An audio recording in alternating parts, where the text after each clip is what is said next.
Media के सभी साथियों का आज की इस प्रेस कॉन्फ्रेंस में बहुत बहुत स्वागत है। हमारे सभी वरिष्ठ साथी भी मेरे साथ इस प्रेस कॉन्फ्रेंस में मौजूद हैं और जैसा आप देख रहे हैं प्रदेश के अंदर आम आदमी पार्टी के प्रति लोगों का रुझान दिन प्रतिदिन बढ़ता जा रहा है। आज मैं जहां कार्यक्रम करके आया वहां पर भी सैकड़ों लोगों ने आम आदमी पार्टी को ज्वाइन किया, नए लोग आम आदमी पार्टी से जुड़े और उसके बाद नगर निगम में जो यहाँ नगर परिषद में जो धरना चल रहा है वहाँ पर भी जो सफाई कर्मचारियों का धरना चल रहा है वहाँ पर भी हम उनको समर्थन दे करके आए हैं। प्रदेश का हर वर्ग अब आम आदमी पार्टी की तरफ बहुत उम्मीदों से देख रहा है और सभी की ये उम्मीद है कि अगर कोई पार्टी उनकी आवाज़ को बुलंद कर सकती है, विपक्ष के तौर पे सरकार के सामने मजबूती से उनके मुद्दों को रख सकती है, तो वो आम आदमी पार्टी है। पूरे प्रदेश में विपक्ष की भूमिका इस वक्त आम आदमी पार्टी निभा रही है, क्योंकि कांग्रेस के सभी साथी आपस में जूते चप्पल चलाने में, एक दूसरे को थप्पड़ मारने में, नारेबाजी करने में और अपने लिए पदों की लड़ाई लड़ने में व्यस्त हैं। इसलिए कुछ समय के लिए राजनीति से बाहर हैं और इसलिए पूरे हरियाणा में इस वक्त विपक्ष की बुलंद आवाज़ बन के आम आदमी पार्टी आम लोगों के सभी मुद्दों के ऊपर सरकार को चुनौती दे रही है और इसकी बौखलाहट भारतीय जनता पार्टी में भी स्पष्ट तौर पे नज़र आने लगी है। जब से हमने अपने 4000 पदाधिकारियों को भिवानी के अंदर शपथ दिलाई है, पद और निष्ठा की शपथ दिलाई है, तब से मुख्यमंत्री मनोहर लाल खट्टर जी बुरी तरह से घबराए हुए हैं कि आने वाले समय में भारतीय जनता पार्टी का क्या होगा, वो अपनी सीटें कैसे बचा पाएंगे, ज़मानतें कैसे बचा पाएंगे। और वो बौखलाहट उनके बयानों में, उनके व्यवहार में साफ तौर पे नज़र आ रही है। मुख्यमंत्री जी ने बार बार आम आदमी पार्टी को टारगेट करना शुरू कर दिया है। वो कहते हैं कि ये आम आदमी पार्टी वाले मुफ्तखोर हैं, मुफ्तखोर कहते हैं हमको। हरियाणा प्रदेश की आम जनता को मुफ्तखोर कहने की कोशिश करते हैं, दिल्ली के लोगों को मुफ्तखोर कहते हैं, पंजाब के लोगों को मुफ्तखोर कहते हैं। लेकिन मैं एक सवाल पूछना चाहता हूं मुख्यमंत्री जी से। मुख्यमंत्री जी, आपकी 4000 यूनिट बिजली फ्री, आप जिस गाड़ी में चलते हैं गाड़ी फ्री, आप जिस घर में रहते हैं वो घर फ्री, आपके नौकर चाकर फ्री, आपके लिए हेलीकॉप्टर फ्री, आपके लिए जहाज़ के टिकट फ्री। तो सबसे बड़ा मुफ्तखोर अगर हरियाणा के अंदर कोई है तो वो हरियाणा के मुख्यमंत्री मनोहर लाल खट्टर जी हैं। उनसे बड़ा तो कोई मुफ्तखोर हो ही नहीं सकता, इतनी सारी मुफ्त की सुविधाएं ले रहे हैं। तो छोड़ दें ये सारी सुविधाएं अगर मुफ्तखोरी पसंद नहीं है उनको तो। लेकिन अरविंद केजरीवाल जी का तो ये प्रण है कि जो भी ये वीआईपी नेता, मंत्री, मुख्यमंत्री जो भी सुविधाएं अपने लिए लेते हैं वो सारी सुविधाएं आम जनता के दरवाजे पर ला करके खड़ा कर देंगे। ये प्रण है और इसको 2024 में हरियाणा के अंदर भी इस संकल्प को पूरा करेंगे। पूरे बहुमत की सरकार हरियाणा के अंदर बनाने जा रही है आम आदमी पार्टी। आने वाले समय में, आने वाले 1-2 महीने के अंदर हम बहुत तेज़ी से अपने संगठन का विस्तार करने जा रहे हैं और गांव लेवल पे अभी हमने सर्कल इंचार्ज बनाए, हर 5 गांव के ऊपर एक सर्कल इंचार्ज नियुक्त किया है।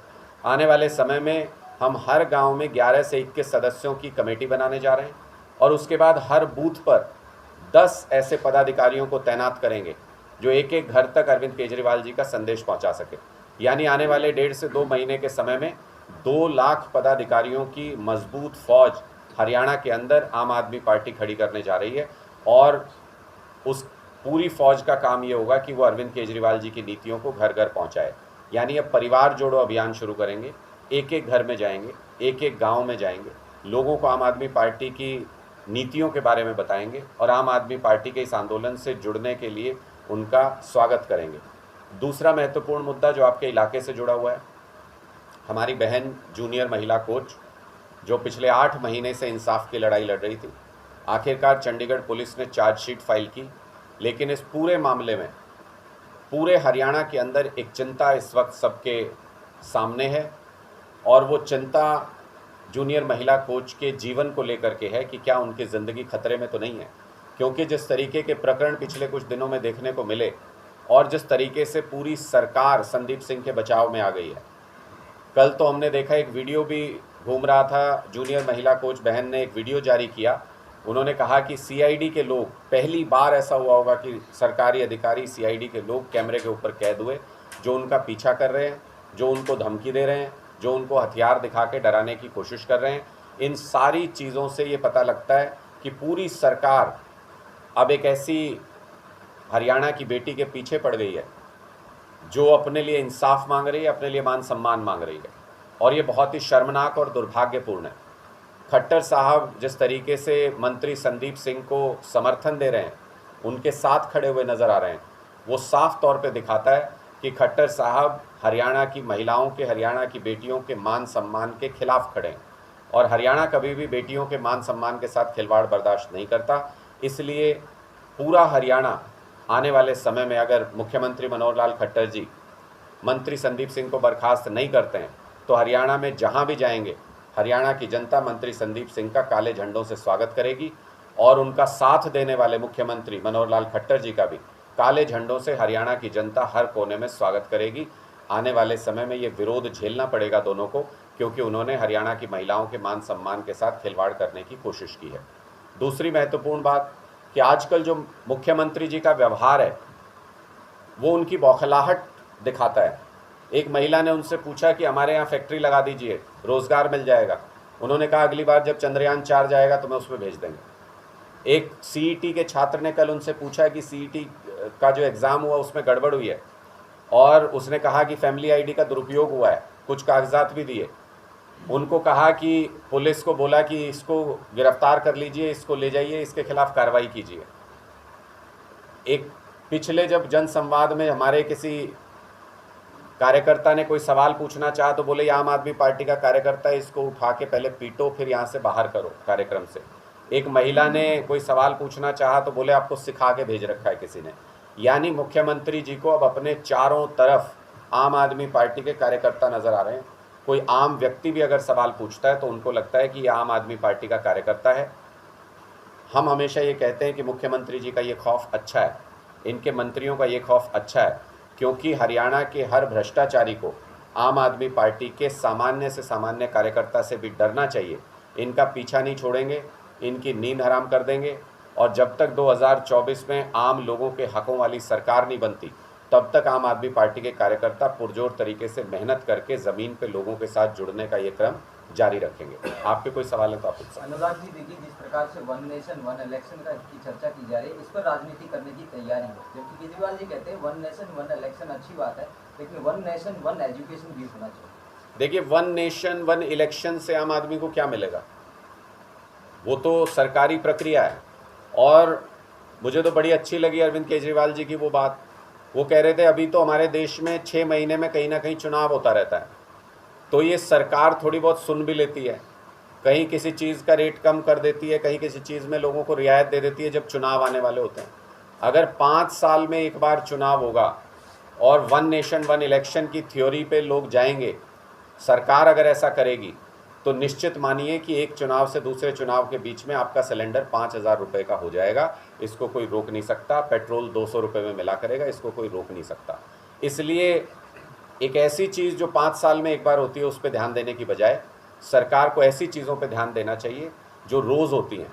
हमें रोज़ बिजली की ज़रूरत पड़ती है, रोज़ पानी की ज़रूरत पड़ती है, रोज़ बच्चों को स्कूल जाना है, रोज़ अस्पताल की ज़रूरत पड़ती है, रोज़ सड़कों पे चलना पड़ता है सबको।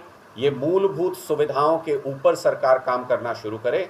वन नेशन वन इलेक्शन से काम नहीं चलेगा। वन नेशन वन एजुकेशन चाहिए, one nation one health care चाहिए। जिस प्रकार से बिजली आंदोलन में हमने हरियाणा के 25 लाख घरों तक पहुंच की, 25 लाख घरों में जाके लोगों से संवाद किया, और 7,000 से ज़्यादा, 7,500 करीब हमने जनसंवाद किए इस पूरे। और 7,500 जनसंवाद का मतलब कि 7,500 गांव और वार्ड के में जा कर के हमने लोगों के साथ मीटिंग की। 6,000 से ज़्यादा जगह ऐसी थी जहां लोगों ने हमारी बात से कन्विंस होकर के हमारे साथ मिलकर के महंगे बिजली बिलों को जलाया।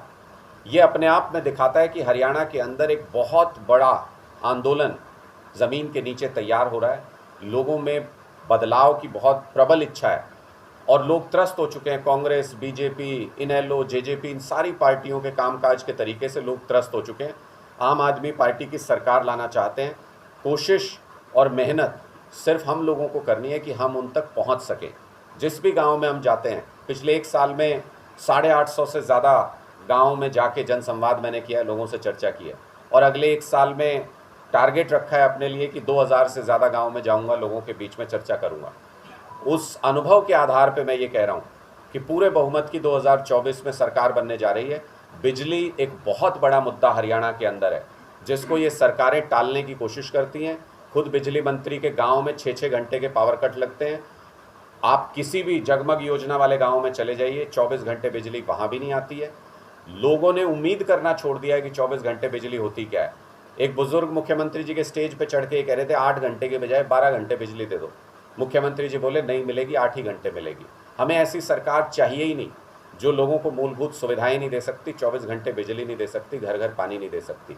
हम ऐसी सरकार 2024 में लेके आएंगे जो मूलभूत सुविधाएं लोगों को दे, पूरी तरह से फ्री दे, जैसे दिल्ली और पंजाब में मिलता है, ताकि लोग अपने परिवार को इस महंगाई के दौर में पाल सकें और मेहनत करके अपने बच्चों के लिए कुछ न कुछ अच्छा कर सकें। सभी पार्टियों को कहीं ना कहीं आप लोग एकजुट कर रहे हैं या इंडिया गठबंधन की बात करें, लेकिन हरियाणा में 2024 में लोकसभा और विधानसभा आएंगे, तो अगर जो सीटों की गठबंधन होंगे, जिस कांग्रेस पार्टी पर या फिर इनेलो पर आप ब्लेम कर रहे हैं, अगर गठबंधन में हो तो उसको फिर रोल बैक कैसे कर पाएंगे आप? देखिए, जो इंडिया गठबंधन बना है उसको, उसके विचार को समझने की कोशिश कीजिए। इंडिया गठबंधन देश में लोकतंत्र खत्म ना हो इसलिए बना है। इंडिया गठबंधन मोदी जी की तानाशाही देश में ना चले इसलिए बना है। जब कोई सरकार इस बात पे उतारू हो जाए कि कानून बदल देंगे, बाबा साहब अंबेडकर के बनाए हुए संविधान को बदलने पे अगर कोई सरकार उतारू हो जाए, तो उस सरकार को इस देश से उखाड़ फेंकना पहली जिम्मेदारी हो जाता है। इस विचार के आधार पे इंडिया गठबंधन बना है। और आपने तो देखना शुरू कर दिया होगा कि इंडिया से भारतीय जनता पार्टी और मोदी जी किस हद तक डर गए।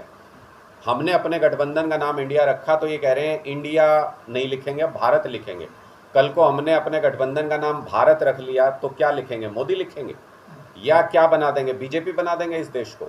तो इसलिए जो अपने निजी स्वार्थ के लिए जो देश के खिलाफ काम करने को उतारू हो, अपने बिजनेसमैन दोस्तों के लिए काम करता हो, देश के लिए काम ना करता हो, ऐसी तानाशाह सरकार को उखाड़ फेंकने के लिए इंडिया बनाया गया है। और उसमें कोई दो राय नहीं है, सभी एक मत से इसमें सहमत है कि 2024 में केंद्र से भारतीय जनता पार्टी को उखाड़ फेंकना है। उसके लिए जो भी, जब भी गठबंधन सीटों के विषय में जो भी बात होगी, आपसे उसके बारे में चर्चा करेंगे। मुझे नहीं लगता कि अभी तक सीट शेयरिंग के बारे में किसी तरीके की किसी प्रदेश में कोई चर्चा हुई है। विधानसभा चुनाव की जहाँ तक बात है, 90 की 90 सीटों पर आम आदमी पार्टी एक मजबूत संगठन तैयार कर रही है। हर गांव में 7000 गांव के अंदर आम आदमी पार्टी एक मजबूत संगठन तैयार कर रही है। हमें हरियाणा में किसी के सहारे, किसी के साथ की ज़रूरत नहीं है।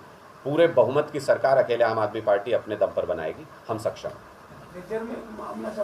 पूरी जानकारी नहीं है, मैं इस मामले की पूरी जानकारी लेके फिर उसके बाद आपसे इस पे बात करता हूँ। जो आशा वर्करों से मिले हैं, क्या किस तरह का क्या सामने आया है? जी, जो आशा वर्करों से आप मिलते हैं? देखिए, मैं पूरे प्रदेश में कई डिस्ट्रिक्ट्स में आशा वर्कर से मिल चुका हूं और हर जगह पे एक ही बात समझ में आती है कि सरकार किसी भी वर्ग की बात सुनने को तैयार नहीं है जब तक वो सड़क पे धरने पे ना बैठ जाए।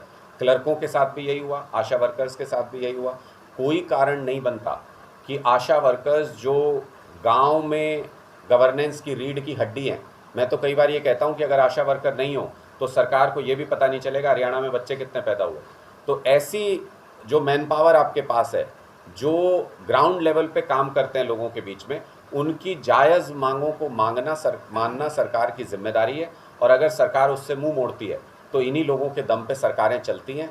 वो सरकार बदल जाएगी जो लोगों की आवाज़ सुनना बंद कर देती है। ये सरकार ऐसी है जिसमें ये किसानों की मांग सुनने को तैयार नहीं है, ये कर्मचारियों की मांग ओपीएस की सुनने को तैयार नहीं है, क्लर्कों की सैलरी की मांग सुनने को तैयार नहीं है, पुलिसकर्मी अपने लिए सैलरी में बदलाव मांग रहे हैं, सुनने को तैयार नहीं है, ये आशा वर्कर्स की बात सुनने को तैयार नहीं है, आंगनवाड़ी वर्कर्स की बात सुनने को तैयार नहीं है। कोई ऐसा समाज में वर्ग नहीं है। छात्र इनसे कुछ मांगते हैं, कहते हैं पेपर ठीक से करा दो, नहीं कराते। युवा रोजगार मांगते हैं, नहीं देते। कोई ऐसा वर्ग नहीं है जिससे इस सरकार में लोग दुखी नहीं हैं। हर वर्ग परेशान है। हर वर्ग को अपनी छोटी छोटी बातें मनवाने के लिए सड़क पे संघर्ष करना पड़ता है। ऐसी सरकारों को तानाशाह सरकार कहा जाता है और ये सरकारें लोकतांत्रिक व्यवस्था में अक्सर चुनाव आते ही बदल जाया करती हैं। अनुराग जी, बीजेपी मैं आपको एक तथ्य बताता हूं जो शायद, मुझे नहीं जानकारी, आपके कभी ध्यान में आया होगा कि नहीं। आम आदमी पार्टी ने आज से पहले जितने भी चुनाव लड़े, जब हमने दिल्ली में चुनाव लड़ा तो आसपास कहीं हमारी सरकार नहीं थी, जब हमने पंजाब में चुनाव लड़ा तो आसपास कहीं हमारी सरकार नहीं थी आसपास के प्रदेश में, जब हमने गुजरात में चुनाव लड़ा तो आसपास के किसी प्रदेश में हमारी सरकार नहीं थी। अब जब हम हरियाणा में 2024 का चुनाव लड़ेंगे तो आसपास के 2 प्रदेशों में हमारी सरकार है। पिछले सारे रिकॉर्ड हरियाणा के अंदर तोड़ देंगे। इनको कहने दीजिए कि मुफ्त की चीज़ें आम लोगों को, ये जिसको मुफ्त की रेवड़ी कहते हैं, नहीं होगा इनको स्वाद पसंद। पता नहीं कौन से देश से आए हैं। हमारे देश में और हमारे हरियाणा में तो रेवड़ी बहुत पसंद है, हम तो बचपन से बहुत खाते आए हैं, सबको रेवड़ी बहुत पसंद है और खुश होकर खाते हैं। तो इनको कहने दीजिए मुफ्त करते हैं। बीजेपी की सरकार ने क्या किया हरियाणा में? कुछ भी मुफ्त नहीं देते हरियाणा के अंदर। 3 लाख करोड़ का कर्जा चढ़ा दिया उसके बावजूद। ऐसी सरकार नहीं चाहिए जो भ्रष्टाचार से कर्जा चढ़ाती हो। आम आदमी पार्टी की सरकारों में मुफ्त सुविधाएं भी देते हैं और हर प्रदेश में सरकार की इनकम बढ़ रही है और सरकारी घाटा घट रहा है।